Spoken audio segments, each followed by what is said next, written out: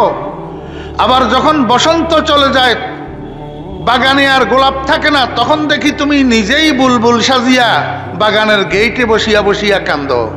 মালিক মনসুর হাল্লাজের ভিতরে ঢুকি, তুমি না কইরা আনাল হক আনাল হক আনাল হক, আবার তুমি মনসুর হাল্লাজের শুলিতে চড়াও। শোরে মনসুর আজ কুজাও দারে মনসুর আজ কুজা খুদ যদি বাঙ্গে আনাল হক বরসরে দার আমদি।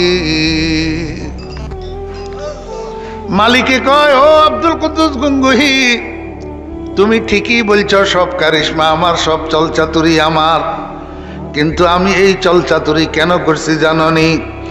লিয়াবলুয়াকুম আইয়ুকুম আহসানু আমালা, তোমাদেরকে পরীক্ষা করার জন্য।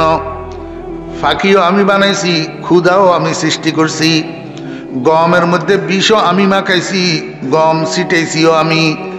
আবার নিষেধ যে করছি পাখি গম খাইস না, এখন কোন কোন ফাঁকি আমার নিষেধাজ্ঞা মানিয়া গম থেকে বিরত থাকে, আর কোন কোন ফাঁকি আমার নাফরমানি করিয়া গমে মুখ লাগায়, এটা একটু আমার পরীক্ষা করা দরকার। বুঝছেন না? বুঝেন নাই? আল্লাহু আকবার। আল্লাহ পাক রব্বুল আলামিন কয়, বান্দা দুনিয়ার মধ্যে কতগুলা জিনিস আমি বানাইছি মানুষের চোখে সুন্দর, মানুষের কাছে রুচিপূর্ণ, মানুষের চোখে জকজকে চকচকে, এরকম কতগুলা জিনিস আমি বানাইয়া মানুষকে স্বভাবগতভাবে সেগুলার দিকে ধাবিত করছি। ধাবিত করি, এবার মানুষকে নিষেধ করছি, বান্দা ধরিস না, খাইস না, লইস না, দেখিস না, শুনিস না, বলিস না। আমি দেখতে চাই আমার কোন কোন বান্দা আমার হুকুম মানে, আমার নিষেধ মানে। তবে আমি তোমাদের সাথে ওয়াদা করলাম, এই যত লোভনীয়, আকর্ষণীয়, পছন্দনীয় জিনিসের থেকে নিষেধ করিয়া আমি তোমাদেরকে বঞ্চিত করতেছি, বিরত রাখতেছি। আমি আল্লাহ তোমাদের সাথে ওয়াদা করলাম, এই সব কিছুর ক্ষতিপূরণ তোমাদেরকে আমি জান্নাতের মধ্যে দিয়ে দেব। বুঝি থাকলে আমাকে একটু বলেন তো, আল্লাহ পাক ক্ষতিপূরণ দিতে পারে কিনা?